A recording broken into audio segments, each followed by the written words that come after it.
game has definitely been rough. Now, sOAZ and Xmithie getting ahead is a big win condition for Immortals, just looking at players. Obviously, you're going to have to take into account champion select, but sOAZ for them has been a big part of it. 5 KDA for himself. He has 0 isolated deaths. When they win, yeah. When they win. And when they lose. When you lose, it goes up. So, lowers. So there's a very big difference here. Yeah, Xmithie, of course, in sort of a similar boat, has, I think, also been a little bit hot and cold. You're looking at his winning versus losing stats. 5 isolated deaths in losses for Xmithie. Again, the cold streaks are ice cold for this squad. Yeah, and so that's one of the big things that, Hakuho was just talking, they want to clean up. When they do win, they have a 0.43 combined kills per minute and 1.2 deaths at 15 per game.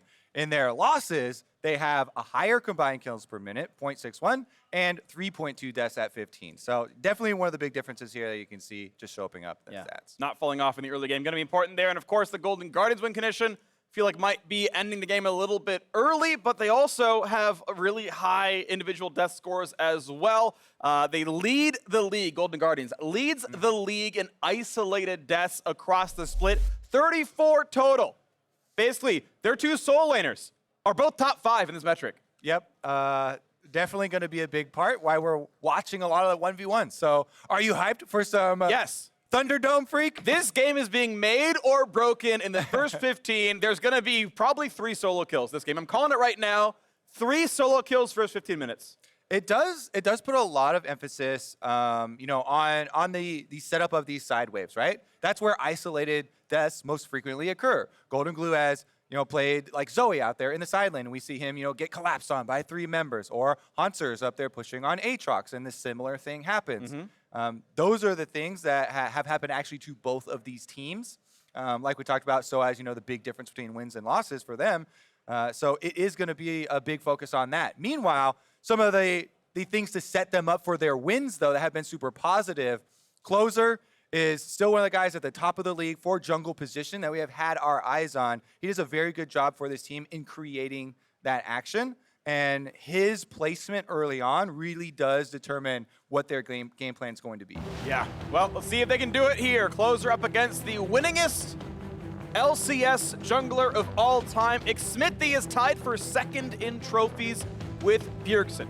Another fun fact from the game show earlier today, we had an earlier test question where they polled the audience, who's the most underrated player in all of the LCS? And Xmithie got the most votes.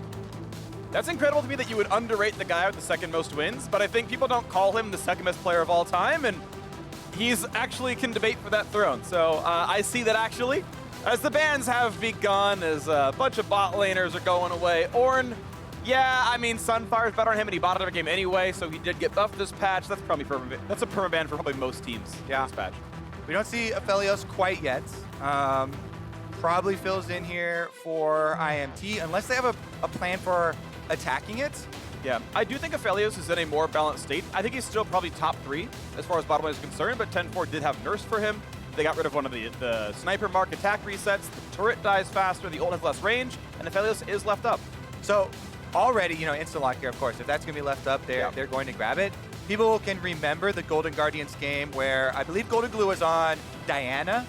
So these big AoE abilities that we can suck people in, set up teamfights for Aphelios, can be really big parts in building around this champion. People focus a lot on lane phase and getting him either a Tahm Kench or Braum. And that is important, because the champion does not have defenses of its own. You need a support with defenses to supplement those. But I also like the offensive mind when you're crafting your team comp around Aphelios and you want to play off, big flamethrower plays if you're able to get Infernum in the mid game. Well, a lot of damage going to be there for Eika. Up there in the mid lane on Syndra. Nautilus grabbed very early on. Have seen some Nautilus mid that was grabbed over in Europe just a couple days ago, but with the fact that Syndra's being locked in, we do know that's Nautilus support. Aatrox picked blind up at the top side. With Set gone, that's going to be answered by Gangplank here for sOAZ. Definitely a sOAZ champion for top side. Being able to use that ult down bottom for any sort of Aphelios plays also comes up big. I do like the Nautilus, looking for hooks, trying to remain proactive. Also point and click setup for Syndra later on in the game. Immortals here setting up a decent top side. Both solo laners revealed already, though. So it does mean that we will get a counter pick for Goldenglue. That's true, yeah. You'll have that split up back and forth. Of course, first dibs on jungler will go to the Immortals side. I actually wonder if there is a small chance. I don't think it's the case because I don't think he's the best jungler. Nautilus jungle comes through because, again, center hook's better, tank jungles are better, but like, you can just pick a Sejuani, so I don't think you need to do that. Yeah. I have tried Nautilus jungle. Biggest ouch to me is the move speed on this champion. Yeah, he's real slow. Base move speed is insanely slow. All right, they actually, the only thing they're worried about was the Azir for Goldenglue. So he actually gets his pick of the litter. Syndra, this is one of the reasons that Syndra right now is one of the most picked champions in the league. By the way, another fun stat, Syndra, second highest win percentage behind Kiana for this split for the LCS. And she just won again recently, so maybe creeping closer to that Kiana stat line as she got banned away. Rush pick goes into the Jarvan. The Sejuani answer is not a surprise. I kind of expected to see that one come through. I think Sejuani should be in almost every champ select this patch, truly. I think she's probably the best tank jungler and maybe the, top. I said best jungler overall a couple games ago. You're giving up ground. You said it today, too. Yeah. Yeah, a couple games ago. I don't know. I'm going to still say Sejuani's best jungler this patch. I think she's actually #1. Play it every game. Ban it if you don't. LeBlanc comes through as the answer, though. So Goldenglue does feel confident in his 1v1 abilities to go battle Eika, and I mean, LeBlanc can do it, but Goldenglue has gotten himself killed quite a bit. Yeah, that to me always, I feel more pressure on the LeBlanc side. Because to me, the Syndra player has so many options, whereas the LeBlanc, you need to make use of LeBlanc's good gank setup and try and roam around and create so many plays. The Syndra, being able to get those counter kills very easily in lane and being able to have a lot more options as far as team fighting definitely plays a big part of it. Yeah. Right now, though, another big thing, if I am a LeBlanc picker, my biggest worries are always point and click for later on in the game, because LeBlanc tries to go for those poke comp style plays where she actually dashes in and goes for a big amount of burst. Right, yeah. So it's at least, for his benefit, there's no point and click where they can easily lock Goldenglue down if he does become a problem, get some of those early kills. You just like run away from the Nautilus R for a while and eventually get back to safety. Yeah. There's like a Tom Kench waiting in the wings as well. Yeah, so as long as Keith's in the right spot, I will say his Tom Kench has not been the most exciting pick. His Thresh has been the one everyone's been looking at. That got left open. He said, no, Tom Kench is still the right choice and will continue to be on Keith watch. FBI has been good. Keith has been very high variance as a player. And we'll see if he can have one of his better games here today. Golden Gun is only a single game behind Immortals. Just on the tail edge of playoff positioning themselves, Immortals securely in the top 6. And we heard Hakuho say they think they're still a top 4, top 5 team. Got to make sure their early game looks good. Well, they got some good early laners. Let's see if they can do it here. All right, and actually, I think them seeing closer on Sejuani is a little bit of a relief. Not the biggest early move maker. She does combo well with Aatrox, though. I do like this synergy because Aatrox is often able to set up engages in lane whenever the Aatrox needs, and if Sejuani is right behind him, then you stack up your stuns even quicker. Quick pause, unfortunately. And as always with pauses in the game, I like to say things that aren't terribly important. Everyone, just kidding, the game is unpausing soon. They all said R in all chat. But a quick tutorial on saying Eika's screen name. French doesn't have accented syllables. Like the English word emphasis, you say M harder than you say the rest of the letters. French, everything is very flat. So you say A as hard as you say Ka, and that's how you pronounce the screen name. Yeah. Eika. And he did confirm that, even though I hear so many of his teammates calling him Eika, just like a lot of us have done in the past too. But we will remain consistent. Eika will be pronounced correctly. Eika will. Now, real quick though, Zabutin himself called him Eika, the coach of Immortals, and obviously standing by with him now. Freak, it's Eika, and Zob cringed a little bit at your French lesson. But Zob, I pulled you to the side because I'm wondering, what was the reasoning behind putting Apollo in here today? After last week, we had discussions. I had discussions with Johnny Altec about it's pretty hard. He hasn't been playing for a whole year. Comes back, a lot of pressure. Apollo has been playing a lot with Hakuho in the past, for the last 20 years or something like that. And he felt very confident in playing. And I felt like it was good to try these synergies while we're in the spring split to see how well we can create a a global synergy for the team. Wow, they got a wall. That's impressive. Yeah. Yeah, so that's it. That's just kind of trying throughout the spring split to see how good we can be using all 10 players and just not only the 5. Well, Zob, thank you, and best of luck to you and the team. Back to you guys. Well, Apollo already earning them a gold lead with the ward kill. Beautiful. Big difference bottom. Yep. Although, yeah, Apollo, 10 gold lead. And one thing I want to point out, actually, as everyone knows, Apollo is the nicest guy in the LCS. If you don't know that, now you do. And there's a story from the offseason when people were kind of shopping around for what teams to be on and, Clutch went away and all that. Apollo said, hey, Hakuho, I know you're going to get more offers than me. It's okay. Just take one. Go get a starting spot. I'm okay on Academy. And indeed, Hakuho got a starting spot in the LCS. And Apollo's like, okay, Academy life. And now he's back. Back with his... I don't want to say betrothed, that sounds a bit aggressive, but they're hanging out together yet again. Top lane fighting. Hauntzer loses some health. Hits sOAZ back. I like it. The fighter game, play-by-play. Yep. Continue, please, because Xmithie red buff. Jarvan, red buff to red buff gank All here. right. Footsie's back and forth, close to the outside of attack range. That's it. I know this. I noticed like footsies. Yeah, they didn't actually completely engage. What a combo! No animation canceling to be had. No combos. What? That was Q's might at like the exact time. Except for on the... Okay, yeah. Okay, I got you. All right. Thanks, bud. All right, but yeah, that is a big invade here. Again, we mentioned Sejuani. Freak thinks best jungler on the entire patch. Definitely has a rough time versus a lot of matchups early on. Can get bullied here. Xmithie, good job trying to move in, especially with lanes pushing up. And does get the red buff steal. Eika, nice little trade here onto Goldenglue with the stun. And when you have jungle supremacy, it adds such a big dimension to the LeBlanc Syndra matchup, where the Syndra gets to really dish out that punishment rather than having to be worried about, all right, do I have to respect this LeBlanc chain that much and the distortion combo because there's going to be a jungler as well? But you get twofold with the red buff invade. Not only does Xmithie steal it away, but you ensure that Eika can actually bully more heavily in the mid lane. And so far, so good. Immortals pushing through a little bit. Small farm leads in most matchups there as the bottom scuttle goes to Xmithie as well. A deep ward spots everything that Eika might do, and Xmithie, I think the mid sees him anyway, but now he's certainly seen by that ward as he is definitely capping top side.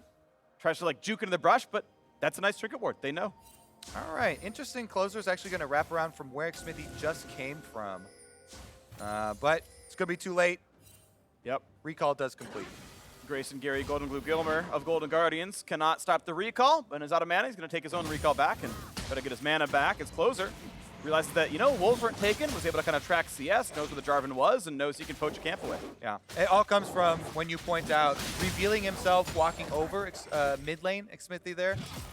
Does mean that Closer can find the counter farm, basically. Hauntzer, though, has to back off now. Yeah. Knows And that he, he's around. hard knows that said that the Jarvan's topside because the Scarlet Plume was triggered. It hit the ward. If you look at minimap ever at all, and pros do, they know he was topside, so he's playing defensively. Nice barrel chain. Good play by sOAZ.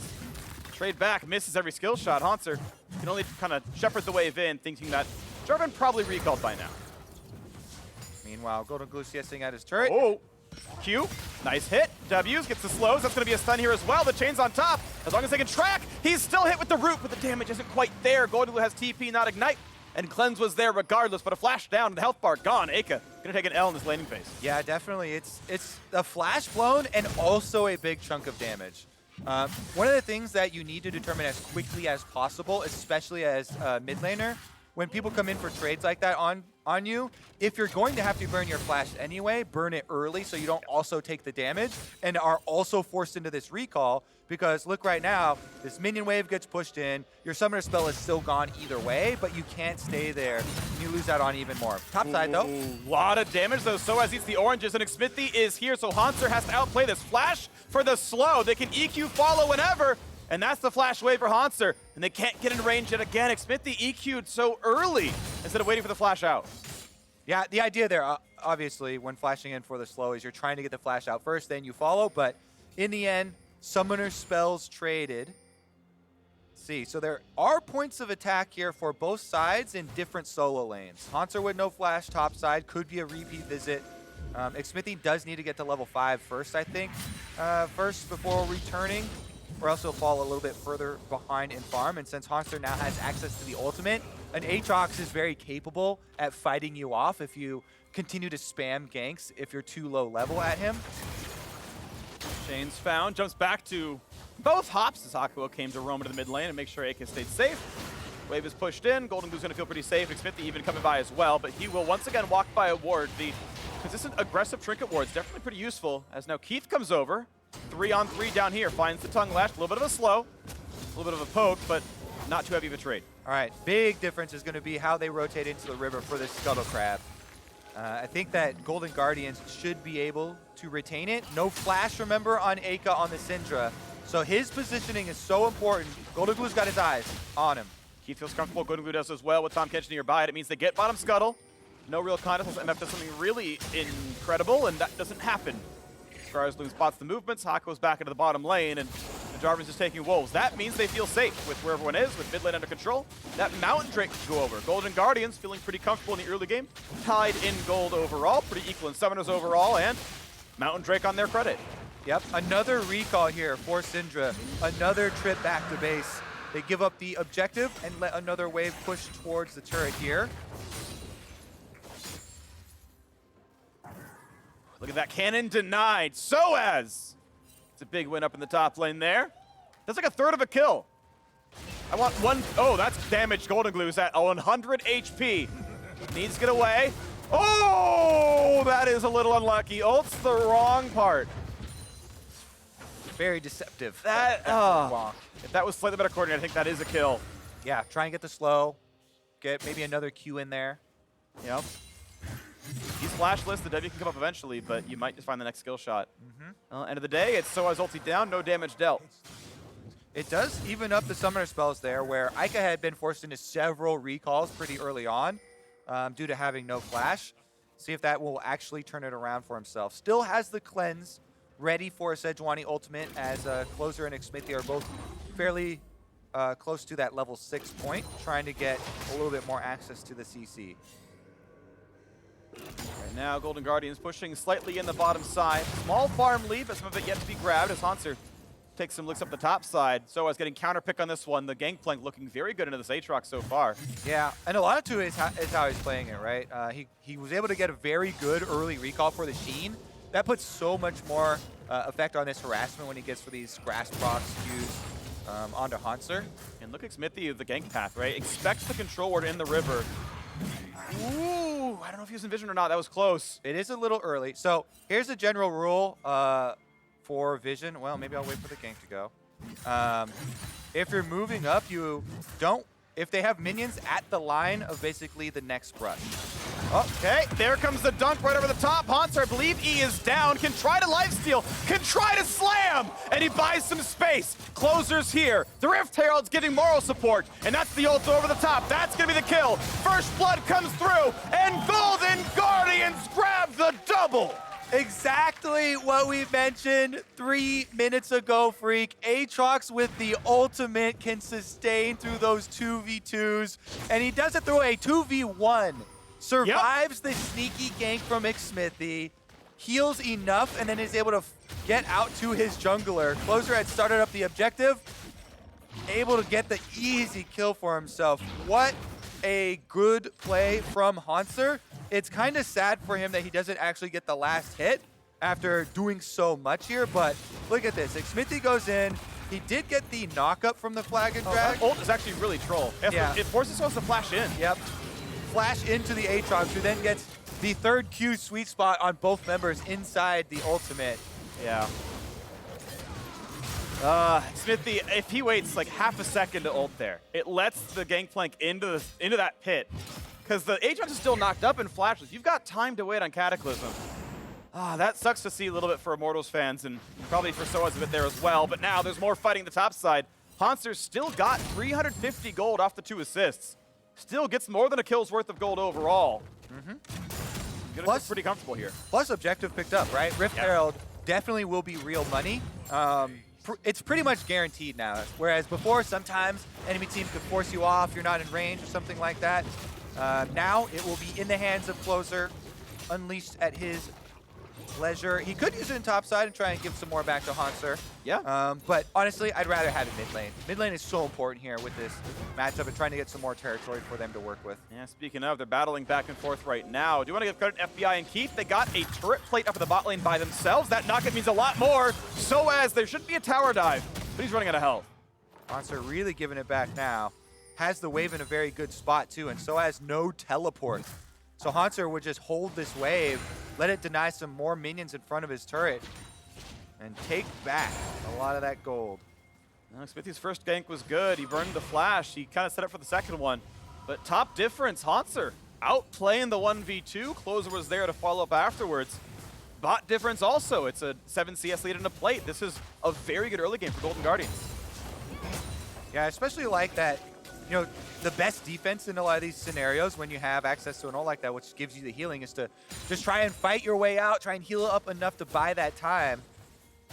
And call the jungler. Dragon going to arrive. Speaking of calling the junglers, 13 seconds, and you can see them working in tandem. This is something we mentioned so many times for years past. Keith and Closer working together through the river. They establish the control ward line, leading up to the Drake. Opens up for a little bit of a pick opportunity. Good on Goldenglue. Kind of goes the correct direction to juke the hook. He gets that, but that could have been dangerous if Hakuho had guessed it correctly. And now, a little bit of mid pressure. The ward's going to go down. Immortals feeling comfortable in the river for now. Note that sOAZ is actually walking down to this fight too. They don't want to wait the extra channel time of teleport. So I assume that Immortals are going to start this off in a hard force since they've committed their top laner to walk all the way down. Well, the first two Drakes are really squishy. Cloud especially so. Running it down. Nice pick up there. Closer is going to re-engage, though. Xmithie is going to be rooted in place. The follow-through. Goldenglue claims the kill. A Drake for a kill and a wave denied on the top side. Hauntzer burned teleport, but got nothing for it. Yep, sOAZ walks all the way down. They burn it. They don't waste any time because Golden Guardians had to wait for that teleport to continue. They didn't want to hard commit to it a couple seconds earlier. They do go for the smite fight. Definitely big that it was secured here. Rift Herald actually activated on the bottom side in response, and Keith is still here, Closer, with the opportunity to try and stick around and force a little bit of extra gold out of it. Plates 2, 3, and 4 fall off that plate, or off the turret, as FBI got it very low. That's an anchor. That's going to look nice. Keith is going to defend, and they're going to find some damage over the top. The root there, Hakuho's got to be careful. Nice layer of ultimates is going to force the disengage. Summoner spells blown as well. Both heals on both sides. And a little bit of an extra flash there as Hakuho was the one that was caught. Mid lane still poking around here, but since both of them have gone the Merc Treads route, definitely lowers the chance of those solar kills. Here it is. So they're burning down the dragon, knowing that the teleport has to continue. Closer jumps in to try and smite fight a little bit late. Xmithie's already gotten it, but he's dead for it. Like, nowhere he's going to get even with that flash. Yeah. So extra summoner spell is burned as Golden Guardians collect. The Oceans bring life, and we'll see which squad it is that moves up the standings here. Immortals at 5 and 5. Golden Guardians just a single game behind them. Hoping to improve if they can. And if we go back to the intro, you know, Immortals have had such a rough time in these early games. All of their games, this split, and yet their record is still 5 and 5. Still up there towards the top half of the standings. Yet again, Golden Guardians beating them in the early game. A lot of these early plays going their way. You know, Hauntzer good, 1v2s, Closer in the right position at the right time. So they have the goal lead to work with, but it has been a highlight of Immortals mid-game where with the veteran players, sOAZ and Xmithie, two of the guys that have played for some of the longest time in all of League of Legends, really start to take over. And they have a lot of the tools to do it in this game as well. sOAZ, Gangplank, even though Hauntzer started to retake control, he does have the big item completion Trinity Force, right? Yeah. And level 11 is very close for your rank 2 ultimate. Still needs quite a few extra levels in his barrels to be able to bring that late game team fighting, but it's level 3 right now. A couple more to lower that duration on the charge time. See if they actually focus up here though. Hakuho and Apollo trying to defend mid with Xmithie waiting for an overextension. Yeah, a few more levels. Souls will get there. We'll see now as ward battles continue. FBI knocks down the swept control ward from Keith as top scuttle goes to Golden Guardians here as well. And 2 minutes till the Ocean Drake spawns. 4 minutes until Baron comes up. As the push continues, Goldenglue is now side laning. Eika picking up the Merc Treads to survive the matchup. Goldenglue doing the same, as it is very volatile. Do you want to point out that gold for gold, Merc Treads is better in the Mage 1v1 than Sork Shoes is, even though they're both assassin-type champions who want to kill. If you're playing the 1v1, Merc Treads is objectively the stronger item. So that's why you often see this. You see these Merc Tread pickups in these sort of offensive champions. Now Xmithie, his days are numbered. The stuns come over the top, and Hauntzer finally gets a kill on the scoreboard. All right, Rift Herald started, but Hauntzer is really going to finish everything here. He pops ult on sOAZ. That's another knockup, and the ulti and the oranges lets him walk away. Still damage done. sOAZ going to recall behind his turret. And I believe they should be able to finish that Rift Herald. Top lane will being exerted, and it's another objective picked up here for the Golden Guardians. Hauntzer should finish top, Rift Herald mid. This is so much tower damage the Golden Guardians are going to get off of that play. And that's going to be a lot. Yeah, look at this crack number 1. Turret in the top lane goes down. Actually, hey, it's Goldenglue gets it first. Nicely done. Second turret goes down, and I don't know how many games I've seen within 3 seconds 3 turrets die. This is one of the first, though. Write it down. Yep. What kind of award did we win here? What would you title that word? That award? Like most coordinated outer defense destruction. Yeah. I mean, it's like least time between turret kill 1 and 3. It's like the very bland way of putting it, but it is accurate. I mean, Sometimes it displays some sort of map-wide dominance or something. Yeah. Dragon will be the next one that does come up, though, so let's see if they can actually reset afterwards. There's no teleport on Hauntzer, and Immortals, knowing they have a teleport advantage, are trying to make it actually turn into something here, as they've got vision control as well. Here comes the push down on the bottom side as the wards are knocked out, and Immortals going to find a little bit of a stun. Goldenglue a little bit of poke, but not a lot of it. They can chunk the bit. There's the stun to Hakuho, the ulti over the top as well. Nice bullet time, though. Could turn it around as Apollo puts some damage across. A triple stun for Eika, and it's Keith forced to run away. Goldenglue chunked down as well. Nice team fight there for Immortals. A turret buys some time, picked up and thrown. Get that out of my face, says Syndra. And the Ocean Drake is now started by Immortals. Yeah, quick dispersion there for Golden Guardians taking too much damage. Aren't going to fight it. And Immortals will be happy to claim the Ocean Drake. See if it's, I don't think it really goes too far for them. Does delay a little bit. Yeah. And Golden Guardians going to have to refocus on next time. I need to take another look at that setup, actually, how they defended it. Another couple of big breakpoints coming up, though. Stone Plate for Closer, very close to getting completed. A lot of players try and rush the Warmogs for Sejuani, because if you take the stat shard for your rune for the third choice of health, you can get it by level 13 for Sejuani. Have enough health for Warmogs to trigger just by rushing it. Here's a look. I want to see the setup one more time, though, as Eika did get the stun while Goldenglue went in, and Closer was trying to thread the ultimate past Hakuho, but he does hit the tank. Defense activated there, and then nice Misfortune ultimate, which caused everybody to drop off. And with the Devour as well, nobody really to get in to finish it off. And since Hauntzer had the advantage in the 1v1, is able to create space, he lets everybody disengage. So nobody loses their life, but they do give up the objective to Immortals. That's going to feel a little bit good, but still it's 4,000 gold behind. Golden Guardians have ballooned the lead, and now a re-engage in the top jungle. A nice ult finds Keith, pops the shield, stays alive, but Golden Guardians again, a bit of disengage. The turret goes down in 2 autos, and oh, that blast cone could have almost... there's trouble. There's trouble in the bot lane. Apollo almost got Hakuho killed. But bot is shoved in, so I was going to be a little bit late to grab the farm, but won't miss the cannon. Still feeling comfortable on the Golden Guardian side as Ocean regens Immortals slightly. Easy Q. 140-something gold picked up. And just look at this line of control for the Golden Guardians. Pressuring Immortals into this very small area of the map, basically pinning them in their own base, and you start to take away more and more resources by doing that, right?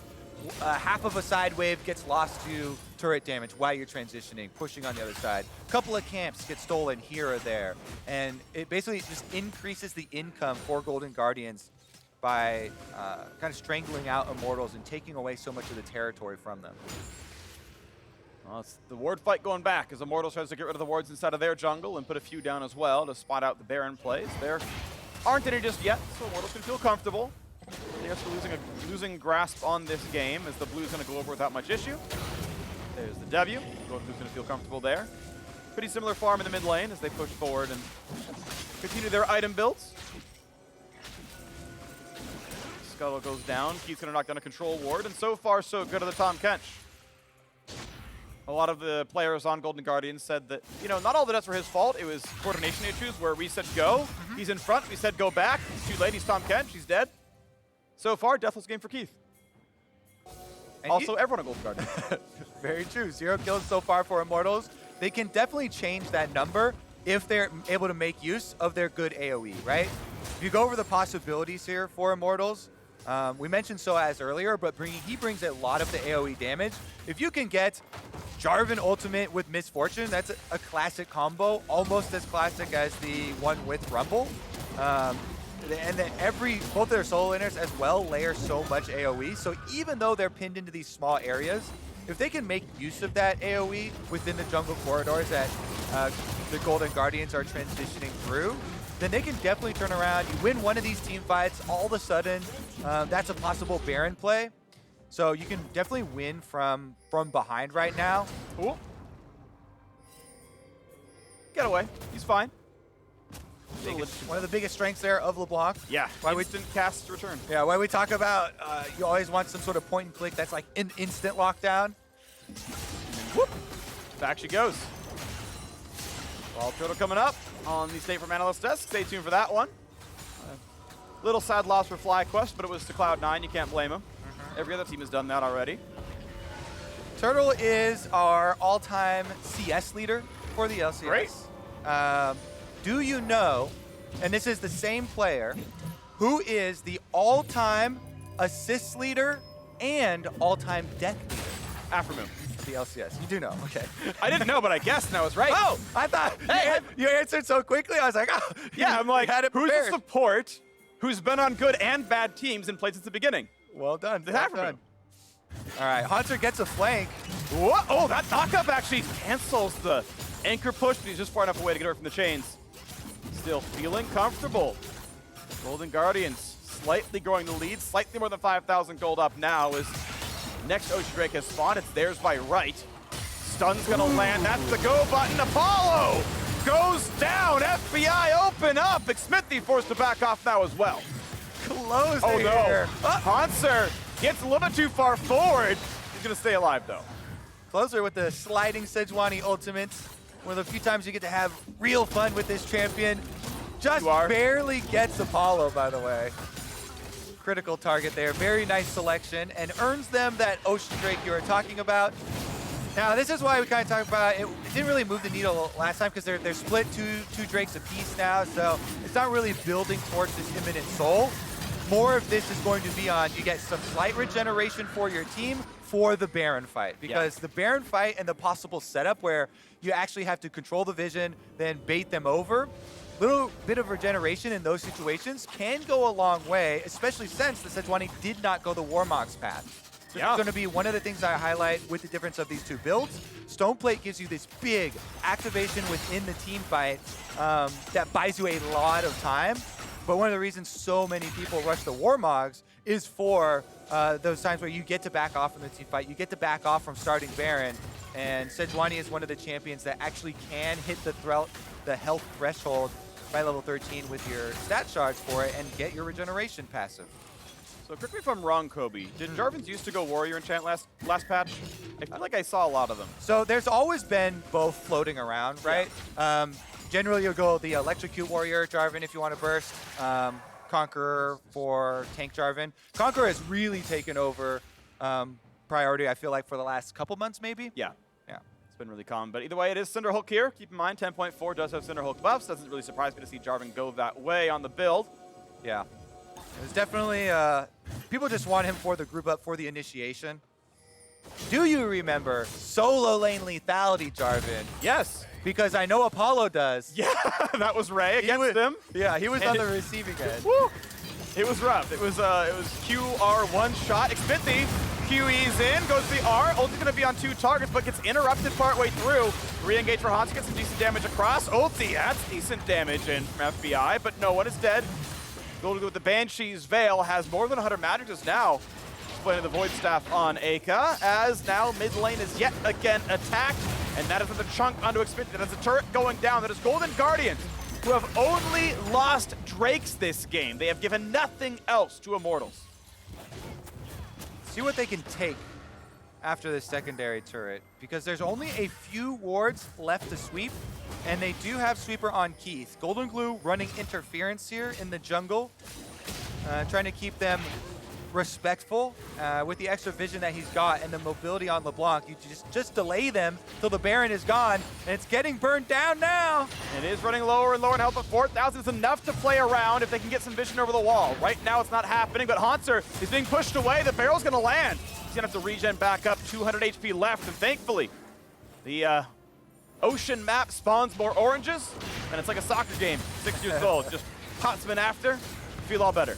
All right, big chase off here for Immortals. Whenever you start up the Baron like that, the health cost is gonna mean a recall. Immortals take some gold back for themselves. This is their first turret. Now they've taken more than dragons.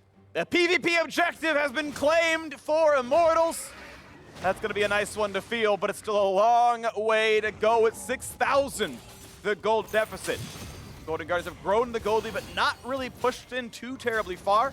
Inhibitor's not cracked. Baron not even really that seriously contested. Immortals showing up is enough to push him away. So we'll see what else Golden Guardians can work with. Certainly still winning by quite a lot. We got just over a minute and a half until the third Ocean Drake spawns. It would be the third Drake for Golden Guardians if they can get it.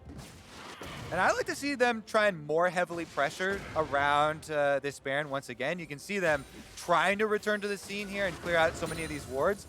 It is meticulous to try and take these down.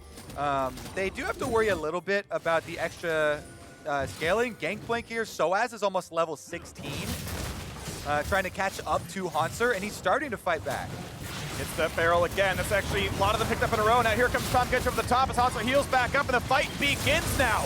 And this is the ult coming across. A big stun. sOAZ wants to flash away. Eats the orange and runs. Hakuho nearly dead. Ult's not going to land. That's the nerfs at work. It would have hit last patch. Exactly. Shorter range for the Aphelios ult, and he's going to thank his lucky stars. He gets to survive this time around. Flash down, though, and it comes at a cost of chasing them off the Summoner's Rift. Goldenglue getting away from the knock-up, and Xmithie doing the same. I want to point out that there is a very rich boy in this game, and his name is FBI. 12,000 gold on him, about a 3K lead over his opposition. Yeah, that is a full item, which is, in most cases, like 60% more DPS. For marksman itemization, it is not close. Well, he's putting that to use on the Baron right now. He has very good guns to do it with, stacking up his chakrams to burn the Baron down. Everyone else trying to keep Immortals out, but they can't quite. Can they get in range? They're not going to be able to. Smite comes in. Baron picked up, and Hauntzer, he wants in right away. Hakuho is gone. The chase into sOAZ, knocked him as well. The flash to follow. That's a 2 for 0, and under the turret, Golden Guardians could dive. Be smart, stop taking the turret. Clear the wave and wait. Goldenglue can very easily stop the recall. Ludens Echo will block all three. And eventually, they will find that dive. Hauntzer gets the first. They're still waiting around. You can just wait. You can wait for the wave. Much better now. Here comes the attempt at closing out the ace. They got 10 seconds to do it. I mean, it clears the wave. Honestly, though, they have Aphelios pushing mid lane right now, too. Here comes the push, 4v3, dive in the backline, 1 for 0. Ulti comes in, a great bullet time, but a flash follow stops that one. That's gonna be 3 kills picked up. Sadly, Hakuho respawned, so you don't get the call out. But this game is basically over. 30 minutes in, on to the Nexus turrets, FBI 1-0-1. Sat there pushing mid, didn't pad the KDA, but went to close the game out. The tower dive worked, and Golden Guardians don't even lose a champion as they take down Immortals.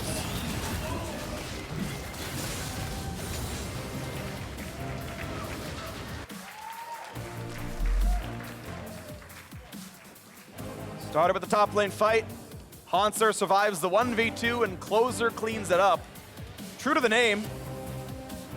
Yeah, Hauntzer had so many big plays for the team, just individually with this Aatrox, earning them so many advantages they're able to stack up.